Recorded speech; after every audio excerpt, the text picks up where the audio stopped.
ആത്മീയ ഗുരുക്കന്മാരിൽ കൂടി മാത്രമാണ് അറിവിനെ തിരിച്ചറിയാൻ സാധിക്കുന്നത്. ആത്മീയ ഗുരുക്കന്മാരിൽ കൂടി മാത്രമാണ് അറിവിനെ തിരിച്ചറിയാൻ സാധിക്കുന്നുണ്ട്. അട്ടറിഞ്ഞാലൊരു ഗുരു ഉണ്ടെങ്കിൽ ആറ്റഞ്ഞാലൊരു ഗുരുവുണ്ട്. അങ്ങനെ ഏത് വിദ്യയ്ക്കും ഒരു ഗുരുവുണ്ട്. ആ ഗുരുഭാഗത്തിൽ ചേർന്ന് അതേ ആശിക്കുന്ന നന്മയെ സിദ്ധിക്കുന്നതിന് അതേത് നൽകി കൊടുക്കുന്ന ഗുരുക്കന്മാരുണ്ട്. അവരെ തേടി അവരുടെ ഭാഗത്തിൽ എത്തിച്ചേർന്ന് ശിഷ്യരായി വളർന്നെങ്കിൽ മാത്രമേ ആ വിദ്യകൾ ഓരോന്നും അവരുടെ കരസ്ഥമാക്കാൻ സാധിക്കത്തുള്ളൂ.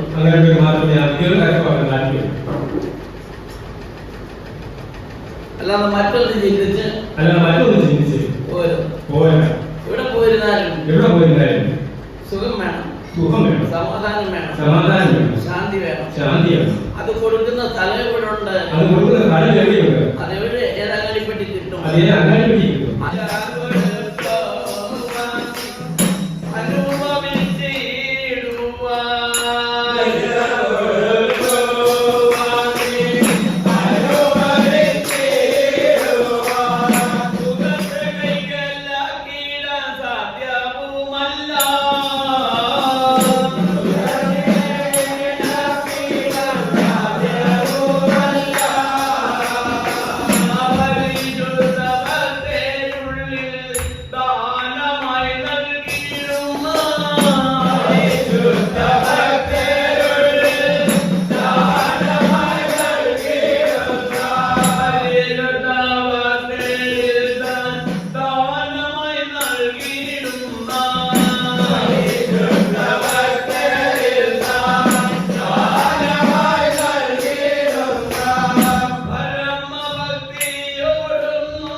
അറിവ് ആചാരമുള്ളവർക്ക് അതിന് മാറ്റം സുഖമല്ലാതെ മറ്റൊന്നുമില്ല. അതിനെ മാറ്റാൻ സുഖമല്ലാതെ മറ്റൊന്നുമില്ല. ഈ സുഖം ഈ വിധത്തിലുള്ളതായ ആചാരാനുഷ്ഠാനമുള്ളവർക്ക് മാത്രം സിദ്ധിക്കുന്ന ഒന്നാണ്. ആചാരം എന്താണെന്ന് അനുഷ്ഠാനം എന്താണെന്ന് സിദ്ധിക്കേണ്ട എന്താണെന്ന് എന്തറിയാനായി എന്ന് പറഞ്ഞ് പോയിരുന്നാൽ ഇത് സിദ്ധിക്കുന്നതല്ല. മനസ്സൊന്നുണ്ടെങ്കിൽ മനുഷ്യനുണ്ടെങ്കിൽ മനസ്സുണ്ട്. അവന്റെ ജീവിതക്രമം നിയന്ത്രിക്കേണ്ടത് മനസ്സാണ്. ആ നിയന്ത്രണത്തിൽ കൂടി മനുഷ്യന്റെ ജീവിതം മുന്നോട്ട് പോയി കഴിഞ്ഞാൽ നല്ല പഴയ ചുടമാകുന്ന വെള്ളത്തിൽ യാത്ര ചെയ്യുന്നതായിരിക്കും. അട്ടയും മുഴുവൊന്നും ഇല്ല. ആ തെളിഞ്ഞ കണ്ണീര് പോലുള്ള ശുദ്ധമായ ജലത്തിൽ പൂവാലുള്ള മീൻ കളിച്ച് വരുന്നത് പോലെ ആ മനസ്സിനുള്ളിൽ ആത്മാവിങ്ങനെ കളിയാടി ഇങ്ങനെ ആനന്ദിക്കുമ്പോൾ ആനന്ദൊരു ഭംഗി അതു കണ്ടേ മതിയാവോ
നിൽക്കുന്നത് പരമാത്മാവ്.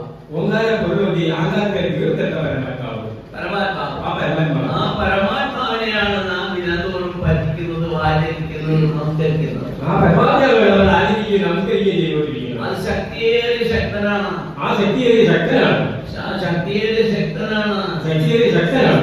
ആ ശക്ത സ്വരൂപനാണ്. ആ ശക്ത സ്വരൂപനാണ്. സകലത്തിന്റെയും അധികാരി ഉടമസ്ഥനുമായി വാഴുന്ന, ആ സകലത്തിന്റെ ഉടമസ്ഥനായി അധികാരിയായി വാഴുന്ന, ഭൂലോകനാഥനായി, ആ ഭൂലോകനാഥനായി, ആ ഭൂലോക ലോകത്തിനും അഖില ലോകത്തിന്റെയും അധികാരി ഉടമസ്ഥനുമായി വാഴുന്ന, ആ വാഴുന്ന നാമരൂപമില്ലാത്ത ഈശ്വര ചൈതന്യ ശക്തി ഓരോ ഹൃദയങ്ങളിലും വാഴുന്നുണ്ട്. ഓരോ ഹൃദയങ്ങളായി ശക്തി വാഴുന്നുണ്ട്. അല്ലാതെ എവിടെയാണ് അവർ വാഴുക? അല്ലാതെ എവിടെയാണ് അവർ വാഴുക? അല്ലാതെ ശക്തി എവിടെയാണ് വാഴുക? അല്ലാതെ ശക്തി എവിടെയാണ് വാഴുക? വേറെങ്ങും വാഴാനിടവില്ല. വേറെ എങ്ങും വാഴുവാനിടവില്ല. അതിനാണ് താൻ ഈ പെടാപ്പെട്ടുകൊണ്ട് ഈ മനുഷ്യനെ സൃഷ്ടിച്ചത്. അതിനാണ് ഈ പെടാപ്പാടുപെട്ടി മനുഷ്യൻ ജന്മത്തെ സൃഷ്ടിച്ചത്. എല്ലാവരിലും എല്ലാ സരാചരങ്ങളിലും വാഴുന്നുണ്ടെങ്കിലും എല്ലാ ജനങ്ങളിലും വാഴുന്നുണ്ടെങ്കിലും മനുഷ്യനിൽ വാഴണം പ്രവേശിപ്പിക്കൽ മാത്രമേ ആശ്വാസവും ശാന്തിയും നിലനിൽപ്പും ഭഗവാൻ ഉണ്ടാക്കും. ആ മനുഷ്യന്മാരെ തെളിവ് മാത്രമേ ആശ്വാസവും ശാന്തിയും നിലനിൽപ്പാണ്. അതാണ് മനുഷ്യന്മാരുടെ പിടികൂടി. അതാണ് മനുഷ്യന്മാരെ പിടികൂടി. മറ്റുള്ള ജലാചരങ്ങളിൽ ഇതുപോലുള്ള ആചാരങ്ങളോ അനുഷ്ഠാനങ്ങളോ നടക്കുന്നുണ്ടോ? മറ്റുള്ള ജനാലകളൊന്നും ഇത് നടക്കുന്നില്ല. അതെ, പരിശുദ്ധതയും പരിപാലനത്തിൽ കൂടി നമ്മെ ആരാധിക്കുന്നത് ഈശ്വരനെയാണ്. ആ പരിശുദ്ധ പരിപാലനമായി ആരാധിക്കുന്ന ഈശ്വരനെ. അപ്പൊ ഈശ്വര സേവ ആർക്കുള്ളതാണ്? ഈശ്വരനെ ആർക്കുള്ളതാണ്? അവനവന്റെ ആവശ്യത്തിനുള്ളതാണ്. അവനവന്റെ ആവശ്യത്തിനുള്ളതാണ്. അവനവന്റെ ആവശ്യത്തിനുള്ള ഈശ്വര സേവ വിട്ട് നീ എവിടെ പോകും? അവന്റെ ആവശ്യത്തെ ഈശ്വരനെ വിട്ട് നീ എവിടെയാ പോകുന്നത്? വേറെ വരുന്നവർ പറയുന്നു നീ വേറെ പോയി ദൈവസേവ ചെയ്യാൻ. നീ വേറെ പോയി സേവ ചെയ്യാൻ പറയുന്നത്. മാനവാദം വരുന്നവരോട് പറയാറില്ല. വേറെ വരുന്നവരോട് പറയാം. അവനവന്റെ ആവശ്യത്തിന് ദൈവസേവ ചെയ്തേ അവനവന്റെ ആവശ്യത്തിന് വേണ്ടി ദൈവസേവ ചെയ്യാനാണ്. അവനവന് രോഗം പിടിപെട്ട് കഴിഞ്ഞാൽ അവൻ തിരിച്ചെങ്കിൽ അസുഖപ്പെടുത്തും. അവൻ ചെന്ന ചികിത്സ മാത്രമേ അവനോട് വരെ കണ്ടു നിന്നാൽ ചികിത്സിച്ച അസുഖമാകില്ല എന്ന് പറയുന്നത് പോലെ പറയുന്നത് അവനവന്റെ ആത്മസുഖത്തിന് വേണ്ടി ജീവിക്കുന്നവര് അവനവന്റെ ആത്മസുഖത്തിന് വേണ്ടി ജീവിക്കുന്നത് അവരിൽ തന്നെ ലളിതമാക്കി ജീവിക്കാൻ പഠിക്കണം. അവരിൽ തന്നെ ലളിതമാക്കി ജീവിക്കാൻ പഠിക്കണം. തുടർന്ന് പഠിപ്പിക്കുന്നതിന് ഗുരുവാണ്. അത് പഠിക്കുന്നത് സത്യമെന്ന തത്വം മുത്താണ്. സത്യമെന്ന തത്വം മുത്താണ്. അഴിവില്ലാത്ത ഒന്നാണ്. അഴിവില്ലാത്ത ഒന്നാണ്. അതാണ് ഈ ആത്മജ്ഞാനം. അതാണ് ഈ ആത്മജ്ഞാനം. അതാണ് ആത്മജ്ഞാനം. അതാണ് ഈ ആത്മജ്ഞാനം. ഹൃദയവാസിയായിരിക്കുന്ന ഭഗവാൻ, ഹൃദയവാസിയായിരിക്കുന്ന ഭഗവാൻ ആത്മാവിൽ പ്രവേശനം ചെയ്ത് തനിക്ക് ആ ആത്മാവിന് ആവശ്യമാകുന്ന ഹൃദയജ്ഞാനം അതിലേക്ക് പകർത്തി കൊടുക്കുകയാണ്. കുഞ്ഞിനെ അരീസിൽ പഠിപ്പിക്കുന്ന പോലെ ആത്മജ്ഞാനം അതിലേക്ക് പകർത്തി കൊടുത്തിട്ട് തന്റെ ആത്മയ്ക്കരിമയായിരിക്കുന്ന ആത്മാവിനെ പഠിപ്പിക്കുകയാണ്. ആത്മാവിനെ ആത്മബോധം പഠിപ്പിക്കുകയാണ്. ആത്മബോധം പഠിച്ചവരാണ് ഇരിക്കുന്നവരല്ല. ലോകത്തിൽ മനുഷ്യന്മാരെല്ലാം ആത്മബോധം പഠിച്ചേ മതിയാവും. അതില്ലെങ്കിൽ എന്ത് പറ്റും? നടക്കുന്നതെല്ലാം നമുക്ക് അനർത്ഥമായിരിക്കും. കാരണം നേടൊരു എന്താണെന്ന് അറിയുന്നില്ല, ചെയ്യേണ്ടത് എന്തെന്ന് അറിയുന്നില്ല. കേട്ടോ, ബോധത്തിന്റെ ഒരു കുറവ് വന്നാലുണ്ടാകുന്ന അപകടങ്ങളൊക്കെയാണ്. ബോധം വരുത്തി വെച്ച് ആനന്ദിച്ചറിയണം ശുഭാരനെ. ആ ബോധം വരുത്തി വെച്ച് ആനന്ദിച്ചീരണം ശുഭാനന്ദ രൂപം കണ്ടു പ്രസാദിപ്പിക്കുവാൻ നാരായണാകരെ നാമസങ്കീർത്തനം പാടിടുമ്പോൾ നാശമൊഴിഞ്ഞു സുഖിച്ചു വാഴുവാൻ കാലം കഴിയുക ഉത്തമമത്രയും വിട്ടുപിരിയാത്തവന്തമായി സ്വന്തമായി ഭഗവാൻ ചേർന്നു ജയിച്ചു ജീവിക്കുന്നത് എത്രയോ മഹാഭാഗ്യം. നാരായണ മനസ്സെന്നുള്ളത് എല്ലാവർക്കും ഉള്ളതാണ്. അതാരോടും പേടിക്കേണ്ട കാര്യമില്ല. എന്റെ ചേട്ടായ മനസ്സിലോട്ടൊന്ന് വായ്പ തരുമോ? വാങ്ങിക്കാൻ പറ്റുന്നതല്ല, അങ്ങനെ സംഭവിക്കുന്നു. അതെന്താ കാരണം? അവനവന്റെ ആവശ്യത്തിനുള്ള വലിയൊരു ആത്മാവ്. അത് പങ്കുവെക്കാനോ പണയം വെക്കാനോ വായ്പ കൊടുക്കാനോ പറ്റുമോ? കൊടുക്കാനൊക്കുന്നതല്ല. അത് നമ്മിൽ തന്നെ നാം തന്നെ സൂക്ഷിക്കണം. യാതൊരു ചോദിച്ചിരിക്കുന്നവരുടെ അരയിലെല്ലാം പണപ്പെട്ടിട്ട് താക്കോല് കാണും. സൂക്ഷിക്കണം. അങ്ങനെ സൂക്ഷിക്കുന്ന താക്കോലുണ്ട്. അതുപോലെ ഈ ആത്മാവിന്റെ താക്കോല് സൂക്ഷിക്കാൻ പറ്റുമോ? ആത്മാവിന്റെ താക്കോൽ സൂക്ഷിക്കാൻ പറ്റുമോ? പറ്റത്തില്ല. പറ്റത്തില്ല. മനുഷ്യൻ നിർമ്മിക്കുന്നതിനെല്ലാം സൂക്ഷിക്കാൻ മനുഷ്യൻ തന്നെ ആ താഴെ താക്കോല് കൊണ്ടാണ് മനുഷ്യന് മാത്രമേ താഴെ താക്കോല് കൊണ്ടായി കൽപ്പിച്ച് തന്നിരിക്കുന്നതിനകത്ത് അതിൽ തന്നെ ഉള്ളു ഈ താഴെ താക്കോല്. അതിൽ തന്നെ ഉണ്ട് ഈ താഴെ താക്കോല്. മനസ്സൊന്നും വിട്ടു തന്നു. ആ മനസ്സൊന്നും വിട്ടു തന്നു. കൊടുത്താക്കോലും അദ്ദേഹത്തിന്റെ കയ്യിൽ തന്നെയാണ്. കൊടുത്താക്കോലും അദ്ദേഹത്തിന്റെ കയ്യിൽ തന്നെയാണ്. കാരണം അത് നിന്നെ കിട്ടിയ അഹങ്കാരിയായി കിട്ടിയാൽ നീ അഹങ്കാരിയായി ലോകം മുഴുവൻ നാശമാക്കി കളയും. ലോകം മുഴുവൻ നാശമാക്കി. അതിനാൽ പോകുമ്പോൾ അതിൽ വിട്ടു പോയി കഴിയുമ്പോൾ ചൂണ്ടയിൽ മത്സ്യം പിടിച്ചു പോകുമ്പോൾ എത്തുന്നിടത്തോളം നൂല് വിട്ടു കൊടുക്കും. അതിന്റെ അറ്റം പറ്റുമ്പോൾ ഒരു വലി പതിക്കടന്ന കളിത്തമീനെ എന്ന് പറയുന്നത് ഈ ആത്മാവ് അഹങ്കാരം കൊണ്ട് ഇങ്ങനെ വെളിഞ്ഞുണങ്ങി പോകുന്ന സമയത്ത് ഭഗവാൻ ഒരു നേത്രനോട് അത് കവിഞ്ഞ് വന്നു കഴിഞ്ഞാൽ എവിടെയാണ് വെച്ചേക്കാവുന്നില്ല ആ മായാപിടിച്ചൊക്കെ വരും. അതാണ് എന്റെ വ്യവസ്ഥ. എപ്പോഴാണെങ്കിലും നാമായി നമ്മിലായി ജീവിക്കുമ്പോൾ ഭഗവാൻ നാമായി നമ്മിലായി ഭഗവാൻ വാഴുമ്പോൾ ഞാനൊന്നും അഹംഭാവം ആരും ഉണ്ടാകാൻ പാടില്ല. ഞാനെന്ന് പറയുന്ന അഹംഭാവമാണ്. അതുണ്ടാകാൻ പാടില്ല. അവിടെ ദൈവത്തോണ്ടാകുന്നില്ല. അവൻ ദൈവം അഹങ്കാരിയായിട്ട് പ്രഖ്യാപിക്കുന്നു. നമ്മെ ലംഘിക്കുന്നു, അനുസരിക്കുന്നില്ല. ഒരു ആത്മബോധം പാടില്ല. ആത്മബോധികളാണ് ആത്മശുശ്രൂഷ ചെയ്യുന്നവരാണ്. ആത്മശുശ്രൂഷ ചെയ്യുക എന്ന് പറയുന്നത് ഭഗവാന്റെ ശുശ്രൂഷയാണ്. ആത്മശുശ്രൂഷ നമ്മെ ശുശ്രൂഷ എന്ന് പറയുന്നത് കടന്ന ശരീരമായിട്ട് നാലുകൊണ്ട് വേണ്ടി പരസ്പരം ബന്ധമുണ്ട്. ആ ബന്ധമാണ് ആത്മീയ ബന്ധം. അതിനെ വിട്ടുകഴിഞ്ഞാലും പോകാൻ സർവേശ്വരൻ നമുക്ക് ദാനം ചെയ്തിരിക്കുന്ന ആത്മാവിന്റെ ശക്തിയും ജീവനുമാണ്. അതാണ് ഈ പഞ്ചഭൂതമാണ് അവന്റെ എവിടെ പ്രവേശനം ചെയ്തോട് പ്രവർത്തിക്കുന്നതും പറയുന്നത് ഈ പാടുന്നത് കീർത്തിക്കുന്നതല്ല. അതാണ് എന്റെ വൈഭവം. അതാണ് ഈശ്വര വൈഭവം എന്ന് പറയുന്നത്. അതിനെപ്പറ്റി ഞാൻ ചിന്തിച്ച് നോക്കുവാണെങ്കിൽ അളവ് പദ്ധതി കണ്ടെത്താൻ സാധിക്കില്ല. ഇതിൽ ഒന്നാം ലോകം എന്ന് പറയുന്നത് അത് മനുഷ്യത്തിൽ തന്നെയാണെന്നുള്ള ബോധം നമുക്ക് അറിയാൻ സാധിക്കും. അതിനപ്പുറം കടന്നു നിൽക്കുന്ന ലോകം ഭഗവാൻ മാത്രമേ അതിന്റെ ആദ്യമുണ്ടോ അർത്ഥമുണ്ടോ അത് ആദ്യം നിശ്ചയമല്ല. ഇവിടെ പണ്ഡിതന്മാരും പാമരന്മാരും ആരും ഇത് കണ്ടുപിടിച്ച് പറയുന്നില്ല. അസാധ്യമല്ലല്ലോ. ഉള്ളത് തന്നെ പറയാൻ ആർക്കും സാധ്യമല്ല. ഊഹാമോഹം വെച്ച് പറയാൻ ആരും മിടുക്കരാണ്. ആ കാലത്ത് ഒരു വെള്ളം ഒഴുകത്തില്ല. യഥാർത്ഥ സത്യം നാം മനസ്സിലാക്കണം. സത്യം മനസ്സിലാക്കി അതുവഴി നാം യാത്ര ചെയ്യുവാണെങ്കിൽ അപ്പോഴോ അനർത്ഥങ്ങളോ ശരീരം വണ്ടി ഒന്നും മറിഞ്ഞു വീഴത്തൊന്നുമില്ല. നാമായി നമ്മാലായി ഈശ്വരൻ ആ ഭക്തിവത്തോട് ജീവിക്കുക. അതാണ് ധർമ്മം, അതാണ് സത്യം, അതാണ് ഈശ്വരൻ. അതിനൊന്നും നാം പ്രവർത്തിച്ച് ജീവിച്ചു പോകുക. ആ ജീവിതത്തിൽ യാതൊരു ഇടപെടലുണ്ടാകുന്നില്ല. സത്യമെന്ന് വെളിച്ചം നമ്മിൽ പ്രകാശിച്ചുകൊണ്ടിരിക്കുന്നു. അതാണ് മാനസാനാണ് അന്തരംഗത്തിൽ ഇരുളില്ല. ഓ ജ്ഞാനപ്രകാശമാണ്. ഏത് ജ്ഞാനപ്രകാശം തെളിഞ്ഞുകൊണ്ടേയിരിക്കും. അതിനെ കാരണയം കൊണ്ട് മൂടിക്കളയണ്ട എന്ന് പറഞ്ഞാൽ മായയായിട്ട് ബന്ധിക്കാൻ സാധ്യമല്ല. അത്ര അത്യുത്തമായ ഈ വെളിച്ചമാകുന്ന ജ്ഞാനമാണ് ശുഭാനന്ദന്റെ അറിവും ജ്ഞാനവും.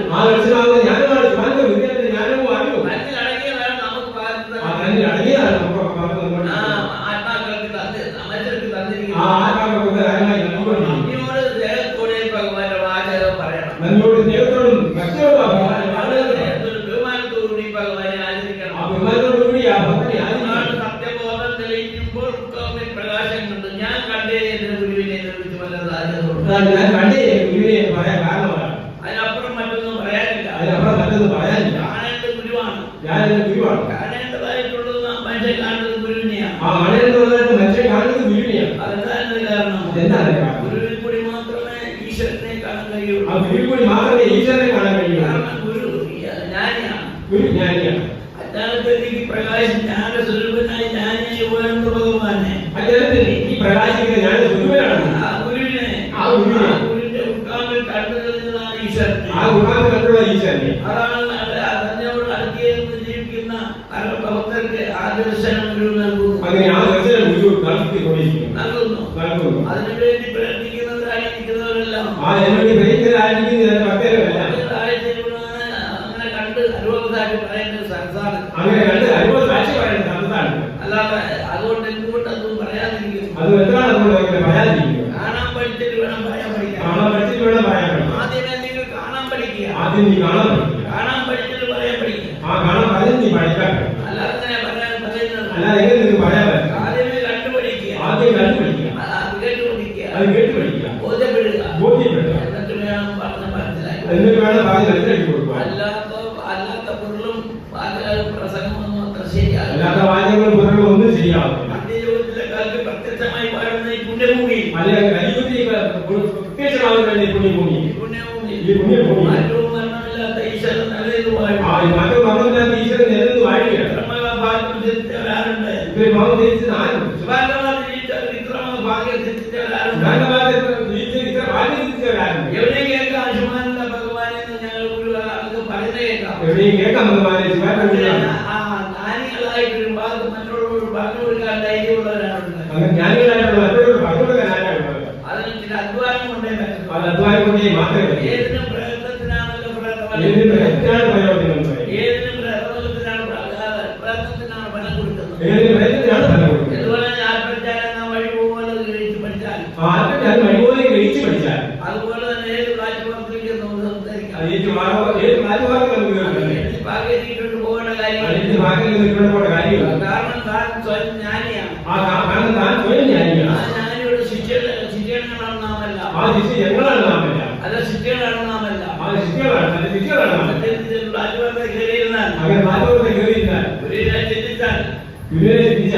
അളവ് അളവില്ലാത്ത കളക്കമില്ലാത്ത ജ്ഞാനം വഴി പോലെ ഒഴുകിക്കൊണ്ടേ.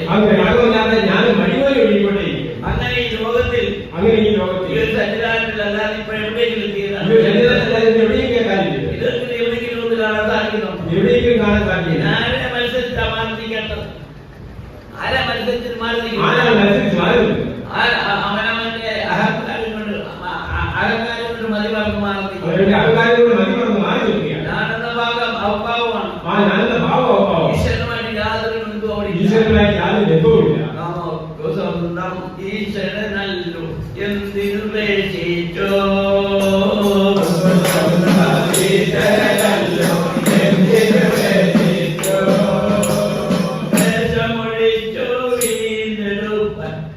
ഈശ്വരനുണ്ടല്ലോ അമ്മേ.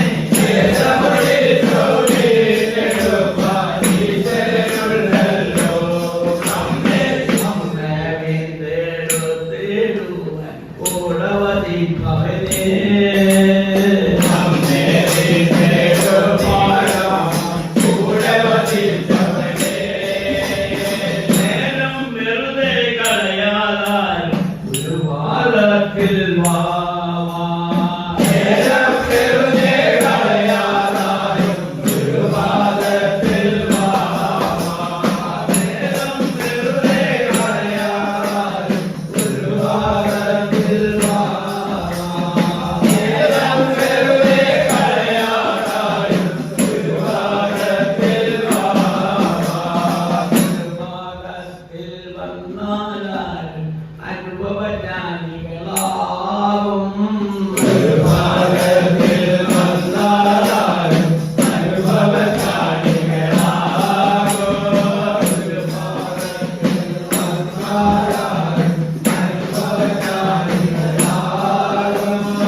ഗുരുവിനെ തേടേണോ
പകല് മനുഷ്യൻ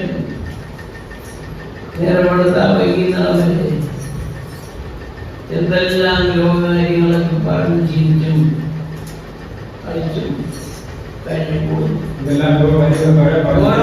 ഓരോരോ ദിനങ്ങളിൽ നാം എന്തെല്ലാം പറഞ്ഞു ജീവിക്കുന്നു. അതിനിടയിൽ ഗുരുവെന്നൊരു ചിന്ത വന്ന് ഗുരുവിനെ പറ്റി ഒന്ന് മനസ്സിലോട്ട് ചിന്തിച്ച് അയ്യോളം പറഞ്ഞു തീർന്നതിന്റെ ഫലം ആ വൈകിട്ട് അല്പസമയം ചിന്തിച്ചതിന്റെ ഗുണം നമുക്ക് ഒരു സന്തോഷം അനുഭവിക്കായിരുന്നു. അതിനല്ല മനസ്സ് കൊടുക്കുന്നു, അതിന് മനസ്സ് കൊടുക്കുന്നില്ല. അപ്പോഴത്തെ തളർച്ചയായി ക്ഷീണമായി ഇന്നത്തെ ഒരൊറ്റ അപ്പൊ ദൈവത്തോട് ഇത്ര വിരോധമോ മനുഷ്യൻ അതിനോട് എന്തെല്ലാം ലാളനം ചെയ്യും, അതിനിടയ്ക്ക് എന്റെ ഗുരുവെ അങ്ങനെയാക്കിയ മറക്കുന്നില്ല കേട്ടോ. ഗുരുവാക്ക് പറയുന്നത് തെറ്റോ. ഓർമ്മയിൽ കൂട്ടിപ്പാലെന്തു വേണം ഗുരുദേവന്റെ തൽഗുണങ്ങൾ.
മറ്റൊന്നോ തേടി നാം പോയിടേണ്ട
ചിന്തയും കർമാവും ഭക്തന്മാർക്കാക്കുമേ സാധ്യമല്ല.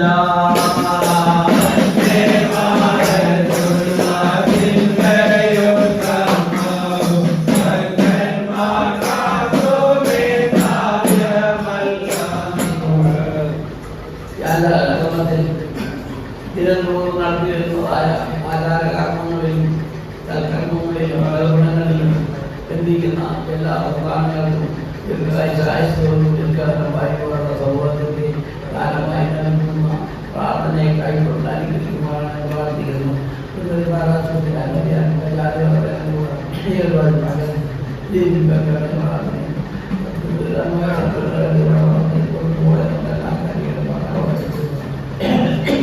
ോടൊപ്പം